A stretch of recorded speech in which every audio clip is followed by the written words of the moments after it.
This is Utah Family Law TV, and I'm Eric Johnson. We're meeting with Dennis and Julie Tucker, and this is the first in a series of videos that we're going to make together on the subject of custody evaluations in divorce and other child custody proceedings in Utah's courts. Dennis and Julie, what can our viewers expect in the videos to come? Well, Eric, I'm Dennis Tucker. I'm a licensed clinical social worker, and one of the first things that we get to talk about are the rules that govern the processes of doing custody evaluations. And I'm Julie Tucker. I'm a clinical mental health counselor, and as you notice, Dennis and I both have different credentials, so we're going to be discussing who can perform a custody evaluation. And who can't. That's right. And next, we're going to discuss how a custody evaluation is requested in order to be conducted. There are certain processes that have to be followed. You will be asking yourself at any point, how long does a custody evaluation take? We will be discussing how long an evaluation should take and how long it takes to complete a custody evaluation. And following that, we're going to talk about what issues and subjects that every custody evaluation must address. It could address perhaps more, but there are certain things that definitely have to be included. Also, we will discuss what issues and subjects a custody evaluation may also address.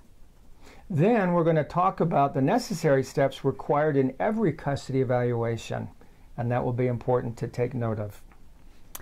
We will also discuss the Rule 4903, the Custody Evaluation Conference, and its purposes and processes. And then, of course, a very important part of custody evaluation includes the written reports, which we will address and go over. We'll also discuss what recommendations you can expect. Oftentimes people think that when they go into a custody evaluation it will be one person's opinion or another, and we'll be talking about what a custody evaluation recommendation looks like. And by now you're probably nail biting or you're pulling out your hair because you're concerned about what's going on. We're going to talk about preparing your children and yourself for a custody evaluation and what you should know in order to feel more at ease about that process. And also to make sure that you prepare yourself in an ethical way and one that's not going to taint the proceedings or the validity of the custody evaluation itself. Right, which goes into, we will be discussing the do's and don'ts.